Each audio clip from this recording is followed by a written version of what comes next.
Hi everyone, welcome to J chemistry. So guys, NFL यानी कि national fertilizers limited की side से कुछ रिक्रूटमेंट्स आई हैं जिसमें कुछ वैकेंसीज इन्होंने अनाउंस की हैं। तो इनकी सारी डिटेल्स हम इस वाली वीडियो में देखने वाले हैं। तो सबसे पहले आप देखें, मैंने ऊपर गूगल पे टाइप किया है नेशनल फर्टिलाइजर्स लिमिटेड और सबसे ऊपर ही इनकी ऑफिशियल वेबसाइट यहाँ पे आपको लिंक दिख रहा है। तो इस पर हम क्लिक करेंगे। तो क्लिक करने के बाद यहाँ पर इनकी ऑफिशियल वेबसाइट ओपन होती है। रिक्रूटमेंट आप कहाँ से देखेंगे, एडवर्टीजमेंट कहाँ से मिलेगी आपको और फॉर्म कहाँ फिल करेंगे। देखो यहाँ पे आपको करियर्स दिख रहा होगा, ठीक है। तो करियर्स पे हमने क्लिक करना है और क्लिक करने के बाद आप थोड़ा सा नीचे आएंगे। हाँ, यहाँ पर आपको दिख रहा होगा रिक्रूटमेंट इन एनएफएल।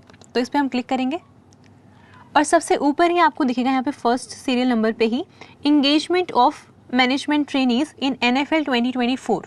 तो इस पर हमने क्लिक करना है व्यू पे और यहाँ से आपको ये दिखेगा, ठीक है। ऊपर आप देख सकते हैं इंग्लिश एडवर्टीजमेंट लिखा है, ये पीडीएफ है, इसमें सारी डिटेल्स गिवन है, ये हम पढ़ेंगे अभी। लेकिन उससे पहले आप देखो, अगर हम बात करें केमिस्ट्री की ना स्पेसिफिकली, तो आपको डेट्स यहाँ पर देखने को मिल सकती हैं। जैसे जो रजिस्ट्रेशन का प्रोसेस है वो स्टार्ट हुआ है फ्रॉम 12 जून 2024। सो 12 से ही रिक्रूटमेंट स्टार्ट हुई है, रजिस्ट्रेशन स्टार्ट हुई है और जो लास्ट डेट है अप्लाई करने की वो है 2 जुलाई।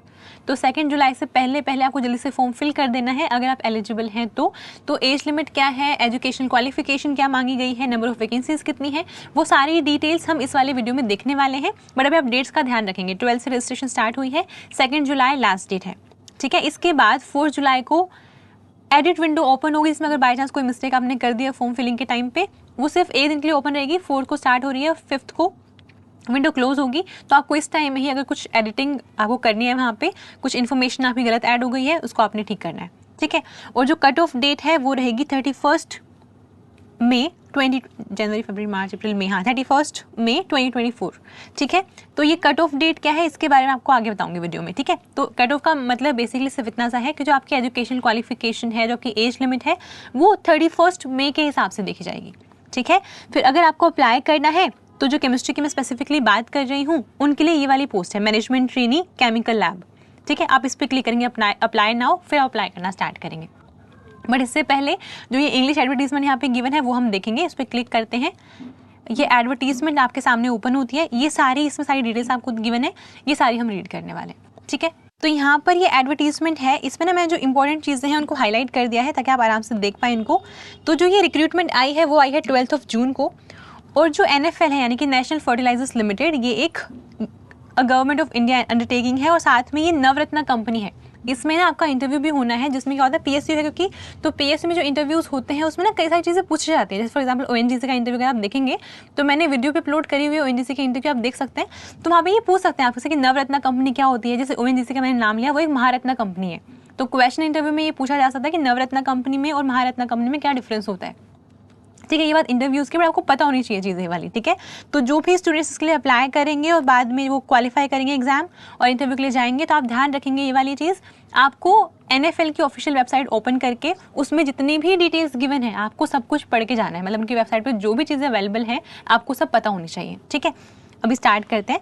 अगर बात करेंगे नंबर ऑफ वैकेंसीज़ की, तो जैसे मैंने आपको बताया मैनेजमेंट ट्रेनी केमिकल लैब, ठीक है, जो अपना केमिस्ट्री वालों का है, जिसमें एमएससी केमिस्ट्री मांगा गया है, वो केमिकल लैब वाला है। जो ये फर्स्ट आपको दिख रहा है मैनेजमेंट ट्रेनिंग केमिकल, ये केमिकल इंजीनियरिंग वालों के लिए, अपने लिए नहीं है ये, ठीक है, ये एमएससी वालों के लिए नहीं है। तो आप थोड़ा सा नीचे आएंगे, यहाँ पर आपको दिखेगा, यहाँ पर आप देख पाएंगे नंबर ऑफ वैकेंसीज कितनी है। यहाँ पर आप देखो तो पोस्ट के लिए जो कोड है वो रहने वाला है 61000011, यहाँ आप देख सकते हैं यहाँ से। और पोस्ट अपनी है मैनेजमेंट ट्रेनिंग केमिकल लैब। अगर पे स्केल की बात करें तो यहाँ लिखा हुआ है 40,000 से लेके 1,40,000। तो मेन पॉइंट ये है, अगर आप आगे देखें ना पे स्केल देखेंगे, फिर डीएटी ये सब कुछ मिला जुला के जो सैलरी है वो अराउंड आपकी 1 लाख रहने वाली है, ठीक है। अगर बात करें टोटल नंबर ऑफ वैकेंसीज़ की, सो टोटल वैकेंसीज 12 हैं, जिसमें से अनरिजर्व्ड यानी कि जो जनरल कैटेगरी है उनके लिए 6 वैकेंसीज हैं, एससी कैटेगरी के लिए 2 हैं, एसटी के लिए 1 है, ओबीसी एनसीएल के लिए 2 हैं और ईडब्ल्यूएस के लिए 1 है और साथ में पीडब्ल्यूबीडी के लिए यहाँ पे 1 लिखा हुआ है, ठीक है। ये आप देख सकते हैं। इसके अलावा अगर हम बाकी चीज़ें देखें तो वैकेंसीज काफ़ी अच्छी हैं। अगर हम केमिस्ट्री की फील्ड की बात करें जहाँ पे थाउजेंड्स ऑफ स्टूडेंट्स अप्लाई करते हैं उनके लिए ठीक है। आप कहोगे कि कम से कम 100 में वैकेंसी होनी चाहिए, तो आपको ये भी पता है बाकी जगह पे जहाँ पे 100 में वैकेंसीज आते हैं वहाँ पे फिर लैक्स में स्टूडेंट्स अप्लाई कर रहे होते हैं। तो यहाँ पर ये वाली वैकेंसीज अपनी फील्ड में अच्छी मानी जाएंगी, क्योंकि इतनी वैकेंसी भी जनरली देखने को नहीं मिलती हैं। ठीक है, तो अगर आपको लग रहा है कि आप एलिजिबल हैं तो आपको डेफिनेटली प्रिपेयर करना चाहिए इसके लिए, और डेफिनेटली आपको एग्जाम देना चाहिए। ठीक है, तो ये जो सारी बातें यहाँ पर हैं ये तो बताया गया कि कौन से वाली कैटेगरी है और उनकी जो भी कंडीशंस आप देख लेना अपनी कैटेगरी के हिसाब से। बाकी अगर बात करें यहाँ पे पर्क्स की और पे स्केल की, यहाँ पे लिखा गया है कि अगर आप सेलेक्ट होते हैं, ठीक है, अगर आप सेलेक्ट होंगे तो मिनिमम 1 ईयर का तो ट्रेनिंग पीरियड रहेगा आपकी, ठीक है, यानी कि 1 साल की आपकी ट्रेनिंग चलेगी, और ट्रेनिंग के टाइम पे जो आपकी बेसिक पे है वो रहने वाली है 40,000 ड्यूरिंग 1 ईयर ट्रेनिंग पीरियड। ठीक है, इसके बाद आपकी सक्सेसफुल हो जाएगी, ट्रेनिंग कंप्लीट हो जाएगी, उस टाइम पे जो आपका बेसिक पे है उसको इंक्रीज करके कर दिया जाएगा 41,200। ठीक है, जो आपकी सैलरी है वो लिखी गई है 40,000 से लेके 1,40,000 के बीच में रहेगी। इसमें बाकी सारी चीज़ें बेसिक पे आपकी बता दी गई है 41,200, बाकी जितने अलाउंसेस हैं यहाँ पे लिखा हुआ है वो आप देख सकते हैं। जो सैलरी है वो आपकी अराउंड 1 लाख रहेगी। ठीक है, फिर अगर बात करें सर्विस एग्रीमेंट बॉन्ड की, तो अगर आप ट्रेनिंग कंप्लीट कर लेते हैं और अगर आप मान लो आपकी ज्वाइनिंग हो जाती है, जो कैंडिडेट सेलेक्ट होंगे तो उनको एक 3 साल का बॉन्ड, एटलीस्ट 3 साल का बॉन्ड आपको साइन करना पड़ेगा। ठीक है, और अगर आप ये बॉन्ड ब्रेक करते हैं, दैट मीन्स अगर आप 3 साल से पहले लीव करने के बारे में सोचते हैं तो फिर आपको कंपनी को पे करना पड़ेगा 4,50,000। ठीक है, ये वाली चीज़ है। इसके अलावा अगर बात करें प्लेसमेंट की, तो उन्होंने कहा है कि पहले आपका एग्जाम होगा, जो आप आगे देखेंगे हम, एग्जाम होगा, फिर इंटरव्यू भी है, और इंटरव्यू के बाद आपकी प्लेसमेंट होगी तो उस टाइम पे आपका मेडिकल एग्जामिनेशन भी होगा, यानी कि आप मेडिकली भी फिट होने चाहिए। ठीक है, और फिर ये वाली चीज़ भी है कि जो पोस्टिंग आएगी, जब आप सेलेक्ट हो जाएंगे, जो आपकी पोस्टिंग आएगी, वो जो भी इनके जितने भी यूनिट्स हैं, जो भी ऑफिसेज हैं, जॉइंट वेंचर्स हैं कंपनी के, कहीं पर भी आपकी पोस्टिंग आ सकती है। तो उन्होंने बहुत क्लियरली लिखा है कि सिर्फ वही वाले कैंडिडेट्स अप्लाई करें who are willing to serve anywhere in India need to apply, मतलब जो चाहते हैं कि वो इंडिया में कहीं पर भी वर्क करने के लिए रेडी हैं, सर्व करने के लिए रेडी है कंपनी को, तो उनको अप्लाई करना चाहिए। ठीक है, क्योंकि जो पोस्टिंग आएगी वो फाइनल होगी, वो चेंज नहीं होगी। फिर बात करते हैं कि मिनिमम एलिजिबिलिटी क्राइटेरिया क्या है, वो देख लेते हैं। यहाँ लिखा हुआ है age on cut off date, यानी जो मैंने बताया 31 मई वो आपकी कट ऑफ डेट है, उसके हिसाब से आपकी एजुकेशन क्वालिफिकेशन, उसके हिसाब से आपकी एज लिमिट आपको देखनी है। तो अगर हम बात कर रहे हैं मैनेजमेंट ट्रेनिंग केमिकल लैब यानी केमिस्ट्री वाले स्टूडेंट्स की, तो आपकी मिनिमम एज एटलीस्ट आप 18 ईयर्स के होने चाहिए और मैक्सिमम एज है 27 ईयर्स। दैट मीन्स अगर आप 31 मई तक 26 ईयर्स के भी तो अप्लाई कर सकते हैं, लेकिन अगर आप 31 मई तक 27 ईयर्स के हो चुके हैं तो फिर आप अप्लाई नहीं कर सकते। एक सेकंड, मैक्सिमम 27, मतलब 27 अगर आपके है 31 में तो आप अप्लाई कर सकते हैं, और अगर आप 28 के हैं अगर 31 मई तक तो फिर आप अप्लाई नहीं कर सकते। ठीक है, अगर आपकी 27 है तो फिर आप अप्लाई कर सकते हैं, 31 मई तक मैं बात कर रही हूँ। ठीक है, अगर बात करें एजुकेशन क्वालिफिकेशन की, तो फुल टाइम रेगुलर एमएससी, यानी कि जिन्होंने पार्ट टाइम करी हुई है, जिन्होंने डिस्टेंस से कर रखी है एमएससी, वो अप्लाई नहीं कर सकते। फुल टाइम आपकी होनी चाहिए, फुल टाइम रेगुलर एमएससी। वो केमिस्ट्री में हो सकती है, इनऑर्गेनिक केमिस्ट्री में हो सकती है, मतलब केमिस्ट्री का मतलब है जनरल केमिस्ट्री से भी अगर है तो कोई दिक्कत नहीं है। Inorganic chemistry, organic chemistry, analytical chemistry, physical chemistry, applied chemistry या फिर इंडस्ट्रियल केमिस्ट्री से अगर आपकी है विद मिनिमम 60% मार्क्स तो फिर आप एलिजिबल हैं। अगर बात करें SC ST या फिर PWBD कैटेगरी के लिए या फिर डिपार्टमेंटल कैंडिडेट्स के लिए, उनके लिए मिनिमम 50% चाहिए। ठीक है, इसके अलावा बाकी जो ब्रांच है केमिस्ट्री की, जैसे कि बायोकेमिस्ट्री हो गया, फार्मेसी हो गया, टॉक्सिकोलॉजी हो गया, जियो केमिस्ट्री है, फार्माकोलॉजी, ये सब अप्लाई नहीं कर सकते। Food technology will not be considered towards eligibility, तो ये एलिजिबल नहीं है इस पोस्ट के लिए। ठीक है, और फिर आपको ये भी देखना है कि जो आपकी MSc है ना वो भी कंप्लीट हो चुकी हो 31 मई तक, क्योंकि जब आप फॉर्म फिल कर रहे होंगे आपको अपने ओवरऑल जो आपकी मार्कशीट है फाइनल ईयर की भी मार्कशीट आपको अपलोड करनी पड़ी है। आपके MSc नहीं, आपके एग्जाम उस टाइम पे अगर हुए हैं और आपके पास फाइनल मार्कशीट नहीं है तो फिर आप एलिजिबल नहीं है। ठीक है, और यहाँ पे लिखा भी हुआ है cut off date for eligibility जो 31 मई है, तब तक आपको देखना है जो आपकी मिनिमम एजुकेशन क्वालिफिकेशन है, यानी कि MSc आपकी 31 मई तक कंप्लीट होनी चाहिए। और कंप्लीट का मतलब है सिर्फ एग्जाम ना दी हो, रिजल्ट आपके हाथ में हो, आपकी मार्कशीट आपके पास हो अपलोड करने के लिए। ठीक है, एक तो ये चीज़ है, और जो आपकी एज भी है वो भी कट ऑफ डेट यानी कि 31 मई के हिसाब से ही देखी जाएगी, है ना। अब जो एज लिमिट है उसमें रिलैक्सेशन भी है, जो ऊपर बताया गया है ना, ये 18 और 27 वाला ये अनरिजर्व्ड कैटेगरी के लिए है, बाकी सबके लिए रिलैक्सेशन है, वो आप जाके नीचे देख लेंगे। क्लोज नंबर F12 F18 में आपको मिल जाएगा, नीचे जाके आप देख लेंगे। ठीक है, कितना रिलैक्सेशन है वो आप देखेंगे।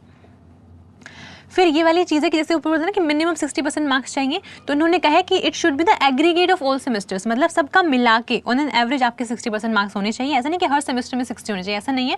ओवरऑल जो आपकी एवरेज आएगी दैट शुड बी ईदर 60% और मोर देन दैट। ठीक ठीक है। और फिर इसके अलावा इन्होंने कहा है कि जो मिनिमम, एक second, candidates possessing higher technical professional qualifications in the relevant field will also be consider eligible. That means देखो, जैसे यहाँ पे एमएससी मांगी गई है, अगर आपने पीएचडी भी करी हुई है तो भी आप एलिजिबल होंगे, ठीक है। तो पीएचडी वाले स्टूडेंट्स भी अप्लाई कर सकते हैं, वो भी एलिजिबल होंगे। लेकिन ऐसे वाले स्टूडेंट जो एमएससी फाइनल ईयर में एग्जाम हो चुके हैं, रिजल्ट नहीं आया है, वो एलिजिबल नहीं होंगे, ठीक है। तो अब ये चीज़ मेंशन भी करी गई है कि जो फाइनल ईयर के रिजल्ट्स हैं वो must have been declared as on cut off date are eligible to apply. जिनकी डेट्स आ चुकी हैं, जिनका रिजल्ट आ चुका है, जिनके पास मार्कशीट अपनी है, वो अप्लाई कर सकते हैं। क्योंकि आपको इस बार जब फॉर्म फिल करेंगे आप, तो आपको अपनी फाइनल मार्कशीट वहाँ पे अपलोड करनी है, ठीक है। तो इन्होंने बोल भी दिया कि ऐसे वाले कैंडिडेट जो अपने फाइनल ईयर में है या जिनका रिजल्ट अवेटेड है कट ऑफ डेट यानी कि 31 मई से पहले, तो फिर आप एलिजिबल नहीं है, आपकी एप्लीकेशन रिजेक्ट हो जाएगी, है ना। इनका आपको ध्यान रखना है। इसके बाद अगर बात करें जो एप्लीकेशन फ़ी है वो कितनी रहेगी, तो यहाँ पर आप देख सकते हैं 700 रुपीज़ रहेगी आपकी एप्लीकेशन फ़ी। और साथ में जो भी जिस भी बैंक से आप पेमेंट करवा रहे होंगे, जो भी हर बैंक का इंडिविजुअल चार्ज होगा वो लगेगा, ठीक है। तो 700 प्लस आपके बैंक के चार्जेस, ये वाली चीज़ें रहने वाली हैं, ठीक है। फिर उन्होंने कहा है कि जो एलिजिबल एंड इंटरेस्टेड कैंडिडेट्स हैं उनको अप्लाई करना है इन बिटवीन जून 12 टू जुलाई 2।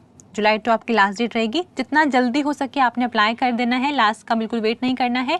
और आपको एक, मतलब यहाँ लिखा हुआ है ओनली 1 एप्लीकेशन पर कैंडिडेट, यानी कि एक कैंडिडेट को एक ही एप्लीकेशन फिल करनी है। ऐसा नहीं कुछ गलतियाँ होगी तो वापस से फिल कर दें, रिजेक्ट हो जाएगी एप्लीकेशन दोनों ही। तो आपको ध्यान रखना है पहली बार जब आप फिल कर रहे हो तो फिर वो बहुत एक्यूरेट डिटेल्स आपने वहाँ पर डालनी है, ठीक है। और यहाँ पे बोला गया है candidates must possess valid email ID which should remain valid for at least 1.5 year. जो भी आप ईमेल आईडी डालेंगे दैट शुड बी वैलिड, और वो एक्टिव भी होनी चाहिए, क्योंकि जो भी कम्युनिकेशन होगा एनएफएल की साइड से आपकी वो ईमेल आईडी पे ही आएगा, ठीक है। इसका आप ध्यान रखेंगे। और इसके अलावा कौन से डॉक्यूमेंट्स आपको चाहिए होंगे फॉर्म फिल करने के टाइम पे, तो एक तो आपके 10th की मार्कशीट, इसके अलावा 10th के बाद यानी कि 12th की मार्कशीट भी चाहिए होगी, आपकी बीएससी एमएससी की भी चाहिए होंगी, आपको फिल करनी, वो अपलोड करनी पड़ेंगी। और साथ में आपको यहाँ लिखा हुआ है indicating equivalent percentage of marks, साथ में आपको अपने मार्क्स भी बताने पड़ेंगे वहाँ पे। और बाकी अगर कोई ऐसा है, कोई जो ऑलरेडी कहीं पे जॉब कर चुका है, अगर आप वो डालना चाहते हैं आप डाल सकते हैं, बट आपको वहाँ पे एक्सपीरियंस सर्टिफिकेट अपलोड करना पड़ेगा। और अगर आप ऑलरेडी कहीं पे वर्किंग हैं, गवर्नमेंट एम्प्लॉय अगर हैं, तो वहाँ पर भी आपको डालना पड़ेगा, ठीक है, वो भी आपको डालना पड़ेगा। इसके अलावा जो कास्ट सर्टिफिकेट है वो भी आपका प्रिस्क्राइब्ड फॉर्मेट में अपलोड होना चाहिए। ऐसे जो ईडब्ल्यूएस कैटेगरी वाले कैंडिडेट्स होंगे are required to submit latest category certificate from competent authority. तो मैं आपको जो लेटेस्ट वाला आपका है कैटेगरी सर्टिफिकेट वो अपलोड करना है। और अगर जो भी स्टूडेंट्स ऐसे हैं जो पीडब्ल्यूडी कैटेगरी से हैं, मतलब जो डिफरेंटली एबल्ड स्टूडेंट्स हैं, उनको अपना मेडिकल सर्टिफिकेट वहाँ पे अपलोड करना पड़ेगा, ठीक है। और साथ में आपको अपना आइडेंटिटी प्रूफ यानी कि आपका आधार कार्ड या फिर पैन कार्ड या फिर पासपोर्ट या कुछ भी जो भी आपकी आईडी है वो आप अपलोड कर सकते हैं। आपकी फ़ोटो चाहिए होगी, लेटेस्ट पासपोर्ट साइज फ़ोटो, और साथ में आपके सिग्नेचर, ठीक है। तो ये तो बात हमने करी है एप्लीकेशन फॉर्म की कि आपको कौन से डॉक्यूमेंट्स चाहिए होंगे। इसके साथ उन्होंने यहाँ पे मेंशन किया है कि अगर आप अप्लाई करते हैं और मान लो आपका सिलेक्शन हो जाता है, तो आप ध्यान रखिए, अभी से आपको ध्यान रखना, जो आप अप्लाई कर रहे हो कोई एप्लीकेशन फॉर्म होगा, एप्लीकेशन फॉर्म की कॉपी आपके पास होनी चाहिए, एक कॉपी अपने पास रखेंगे। साथ में फी रिसिप्ट, जब आप अमाउंट पे करेंगे आपको एक फी रिसिप्ट मिलेगी, वो आपके अपने पास रखनी है। और साथ में जो आपका एडमिट कार्ड आएगा एग्जाम डेट के आसपास, जिसमें एग्जाम डेट लिखी होगी, वो भी आपको संभाल के रखना था। आपके एप्लीकेशन फॉर्म की कॉपी और साथ में आपकी फी रिसिप्ट और साथ में एडमिट कार्ड, ये तीनों चीज़ें आप संभाल के रखेंगे। अगर आप एग्जाम क्वालिफाई कर जाते हैं, आप इंटरव्यू के लिए जाएंगे अगर, तो उस टाइम पे ये तीनों चीज़ें मांगी जाएंगी आपसे, ठीक है। तो इन चीज़ों को बहुत संभाल के रखना है। मैं तो ये बोलूँगी इसकी फ़ोटो क्लिक करके आप PDF फॉर्मेट में इनको अपनी मेल ID पे मेल कर लेना, ठीक है, सो दैट आपको जब चाहिए होगी इन फ्यूचर आपकी मेल ID पे मिल जाएगी। वरना अगर वैसे कहीं रखोगे, हो सकता है फ़ोन आपका डेटा उड़ जाए या फ़ोन करप्ट हो जाए, फ़ोन चोरी हो जाए, या बाई चांस आप डिलीट कर दो, है ना। तो ऐसे बिल्कुल रिस्क नहीं रखना। जब भी आपको लगे कुछ इंपॉर्टेंट डॉक्यूमेंट्स हैं उनको मेल कर लिया करो, सो दैट आप अपनी मेल ID पे लॉगिन करके किसी भी डिवाइस से वहाँ से अपनी इन्फॉर्मेशन या आपके जो भी डॉक्यूमेंट्स हैं उनको ले सकें, ठीक है। तो उसको मेल कर लेना, ध्यान से संभाल के रखना है। अच्छा, अब बात है सिलेक्शन प्रोसीजर की। तो मेन पॉइंट ये है कि ये ऑफलाइन एग्जाम है, यानी कि पेपर कंप्यूटर पे नहीं होगा, मतलब ऑनलाइन नहीं है, ऑफलाइन एग्जाम है, लेकिन OMR बेस्ड है और ऑब्जेक्टिव टाइप है, यानी कि क्वेश्चन आएगा, उसके 4 ऑप्शन होंगे, आपको ऐसे मार्क करना होगा, लेकिन ऑफलाइन होगा एग्जाम, ठीक है। पेपर पेन वाला एग्जाम है, आपको OMR शीट मिलेगी, उसको फिल करना होगा। जैसे फर्स्ट का आंसर सपोज सी है तो सी को फिल करना होगा आपको, ठीक है। इस तरह से होने वाला है। और फिर इन्होंने कहा है कि जो भी आपका एडमिट कार्ड होगा वो NFL की official website which is www.nfl.in nationalfertilizers.com है, वहाँ पे जाके आपको करियर्स में जाके रिक्रूटमेंट में जाके आगे आपको मिल जाएगा, वहाँ पे आप देख सकते हैं, लिखा हुआ है यहाँ पे, या आप ढूंढ लेंगे एडमिट कार्ड आपको यहाँ पे मिलेगा, ठीक है। और जो एडमिट कार्ड है वो आप वेबसाइट से ही डाउनलोड करेंगे, आपको बाय पोस्ट या किसी और तरीके से नहीं भेजा जाएगा। और ये भी बोला कि candidates are advised to regularly checking their email account. और ईमेल अकाउंट में भी सिर्फ ये नहीं कि आप सिर्फ मेल इनबॉक्स चेक कर रहे हो, आपको अपना स्पैम फोल्डर भी देखना है, हो सकता है कि मेल गलती से वहाँ चला गया हो, ठीक है। तो बस अपनी ईमेल आईडी आप जो डालेंगे उसको आपने अपने प्रॉपरली चेक करते रहना है। और जो आपके सेंटर्स हैं जहाँ पे आपका टेस्ट होगा, जहाँ पे एग्जाम आपका होगा, वो यहाँ पे मेंशन किए गए हैं, इनमें से ही कोई आपका सेंटर आएगा तो वो आप चूज़ कर लेंगे अपने फॉर्म फिल करते टाइम, उसका आप ध्यान रखेंगे, बट आप देख सकते हैं कौन से अवेलेबल हैं, ठीक है। अब बात करते हैं एग्जाम की। तो जो आपका एग्जाम होने वाला है वो ऑफलाइन होगा और ऑब्जेक्टिव टाइप क्वेश्चंस उसमें आएंगे, वो होने वाला है आपका 2 लैंग्वेज में होगा, जैसे वहाँ पे हिंदी में भी क्वेश्चंस आएंगे और इंग्लिश में भी क्वेश्चंस आएंगे, ठीक है। मतलब बायलिंगुअल होने वाला है और ये 2 घंटे का पेपर है, ठीक है। 2 आवर्स यानी कि 120 मिनट्स आपको मिलेंगे और जो टोटल नंबर ऑफ क्वेश्चंस हैं दैट विल बी 150। सो 2 घंटे में आपको 150 क्वेश्चन सॉल्व करने हैं, जिसमें ये बहुत क्लियरली बताया गया है कि जो 100 क्वेश्चंस होंगे आउट ऑफ 150 वो आपके सब्जेक्ट वाले क्वेश्चंस होंगे, जैसे केमिस्ट्री आपके क्वेश्चंस होंगे 100, और जो बाकी के 50 क्वेश्चंस हैं वो आपके एप्टीट्यूड के क्वेश्चंस हैं। इसमें क्या होगा, जनरल इंग्लिश हो सकती है, क्वांटिटेटिव एप्टीट्यूड हो सकता है, रीजनिंग है और साथ में जनरल नॉलेज है, जनरल अवेयरनेस है, ठीक है। और सबसे अच्छी बात क्या है कि कोई भी नेगेटिव मार्किंग नहीं है, इसलिए क्या करना है, हम कोशिश करेंगे हम मैक्सिमम क्वेश्चन अटैम्प्ट करके आएंगे, या मैं कहती हूँ सारे अटैम्प्ट करके आना, ठीक है, क्योंकि नेगेटिव मार्किंग तो है नहीं, तो फिर आपको मैक्सिमम अटैम्प्ट करके आना है। तो एग्जाम अपना 2 घंटे का है, 150 क्वेश्चन आएंगे, जिसमें 100 क्वेश्चन केमिस्ट्री के होंगे या जो भी आपका सब्जेक्ट उसके होंगे, और बाकी 50 क्वेश्चन आपके जनरल इंग्लिश या एप्टीट्यूड या जनरल नॉलेज के होंगे, ठीक है। फिर बात करें इंटरव्यू की, तो इंटरव्यू भी होगा। जो एग्जाम है आपका उसमें उसकी वेटेज रहेगी 80% और बाकी जो 20% मार्क्स है वो आपके इंटरव्यू के रहेंगे। इंटरव्यू में जो कैंडिडेट्स हैं उनको 1:5 में बुलाया जाएगा। इसका क्या मतलब है, जैसे मैंने कहा टोटल वैकेंसीज 12 हैं, तो एक सीट के लिए 5 कैंडिडेट्स को बुलाया जाएगा, दैट मीन्स 12 के लिए 60 कैंडिडेट्स आएंगे, ठीक है। इतने कैंडिडेट्स जाएंगे सिर्फ इंटरव्यू देने के लिए। और अगर आप जब इंटरव्यू देने जाएंगे तो जब आप ट्रैवल कर रहे होंगे तो इन्होंने बोला है कि आपका टू एंड फ्रो जो आपका फेयर होगा, मतलब जैसे अगर आप ट्रेन से जाओगे या बस से जाओगे तो उसको ये आपको पे कर देंगे, रीइंबर्स हो जाएगा वो, ठीक है। तो जो फाइनल सिलेक्शन होगा वो आपका एक तो जो टेस्ट जो एग्जाम हुआ है उसका 80% वेटेज और साथ में जो पर्सनल इंटरव्यू है उसका 20% वेटेज। यहाँ लिखा हुआ है rounded off to 2 decimal place. ये 2 डेसिमल प्लेस को लेकर बहुत सीरियस है। यहाँ लिखा गया है कि जो भी आपका मार्क्स आएंगे ना वो 2 डेसिमल प्लेस तक आएंगे। अब मान लो कि 2 कैंडिडेट्स ऐसे हो गए जिनके मार्क्स सेम है, जैसे सपोज करो कि इंटरव्यू में मार्क्स सेम आए और टोटल मार्क्स में अगर सेम आ गए तो सारे केस में क्या होगा, आपके टेस्ट के मार्क्स देखे जाएंगे, up to 2 decimal place check किए जाएंगे। अगर मान लो सेम है, अगर सेम है दोनों के मार्क्स 2 डेसिमल प्लेस तक भी, तो फिर डेट ऑफ बर्थ देखी जाएगी, जो भी जिसकी भी एज ज़्यादा होगी उसको प्रायोरिटी मिलेगी, ठीक है। ये वाली चीज़ें यहाँ पे लिखी गई हैं। इसके अलावा हम आगे थोड़ा सा और देख लेते हैं। वैसे तो मैंने आपको सारी इंपॉर्टेंट डिटेल्स बता दी हैं, लेकिन फिर भी अगर आप ये फॉर्म फिल करेंगे तो फिर आप कोशिश क्या इनफैक्ट आपको करना ही है, आप ये पूरा फॉर्म, ये पूरे PDF जो है उसको बहुत अच्छे से रीड करेंगे, उसके बाद ही फॉर्म फिल करेंगे, ठीक है।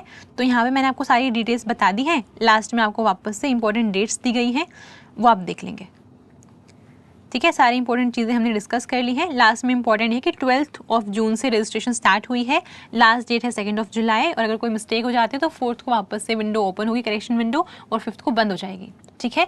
तो अगर आपको लग रहा है कि आप एलिजिबल हैं तो आपको डेफिनेटली ट्राई करना चाहिए। बहुत अच्छी PSU है, अच्छी नंबर ऑफ वैकेंसीज भी आई हैं, सैलरी भी अच्छी है, ठीक है। तो बहुत अच्छे से आपको प्रैक्टिस करनी है। और जैसे इन्होंने यहाँ पे लिखा है कि जो आपकी ईमेल आईडी है वो एटलीस्ट 1.5 ईयर तक एक्टिव होनी चाहिए। दैट मीन्स ये जो पूरा प्रोसीजर है इसमें आपको शायद 1 साल तक का टाइम लग जाए, क्योंकि अभी तो क्या सिर्फ फॉर्म्स आए, आप फिल करेंगे, फिर एडमिट कार्ड्स आएंगे, फिर एग्ज़ाम होगा, फिर स्टूडेंट्स को सेलेक्ट किया जाएगा, फिर इंटरव्यू होगा, उसके बाद इंटरव्यू के बाद फाइनल कट ऑफ आएगी, फिर आपका मेडिकल एग्जामिनेशन होगा। तो ये हो सकता है कि ज्वाइनिंग के लिए आपको 1 से 1.5 साल लग जाएगा, ठीक है। लेकिन वो इंपॉर्टेंट नहीं है, मेन क्या है, हमें जॉब चाहिए, ठीक है। तो अगर आपको लग रहा है कि आप एलिजिबल हैं और आप बोलो क्या पढ़ना है, क्योंकि सब्जेक्ट है वो मेंशन किया गया है, और क्योंकि MSc केमिस्ट्री आपकी क्वालिफिकेशन मांगी गई है, दैट मीन्स जो अपना नेट के लिए आप पढ़ते हैं ना, बस आपको वही पढ़ना है, कुछ नहीं है। नेट का अगर आपने पढ़ा हुआ, केमिस्ट्री के सारे क्वेश्चन आराम से सॉल्व कर लोगे, है ना। जो बाकी का 50% है उसमें आपको जनरल इंग्लिश देखनी पड़ेगी, है ना, और साथ में फिर आपको एप्टीट्यूड भी देखना पड़ेगा। अब ये बेसिक चीज़ें हैं, ये आपको खुद से करनी पड़ेंगी, ठीक है। लेकिन बहुत अच्छी अपॉर्चुनिटी है, अगर आपको लग रहा है आप एलिजिबल हैं, आपको डेफिनेटली ट्राई करना चाहिए। तो जितना जल्दी हो सके आपने पढ़ना स्टार्ट करना है। और जहाँ तक मुझे याद है, मैंने ना कुछ साल पहले भी ये वाली वैकेंसीज आई थी, तो मैंने अपलोड करी थी चैनल के ऊपर, और मुझे याद है मेरे पास एक स्टूडेंट का मेल भी आया था जिसका सिलेक्शन हुआ था, तो मैं ढूंढती वो मेल अगर मुझे मिल जाता है, वो स्टूडेंट मुझे मिल जाता है अगर, तो इस टाइम पे NFL में हूँ, तो मैं कोशिश करूँगी उनका इंटरव्यू भी अपलोड करूँ चैनल पे, सो दैट आपको थोड़ी सी और हेल्प मिल जाए। अभी के लिए सिर्फ इतना ही। अगर आपको ज़रा आपको अप्लाई करना है इसके लिए, पूरे फॉर्म को, पूरी जो PDF उसको अच्छे से पढ़ लेना, उसके बाद अप्लाई करना। All the very best.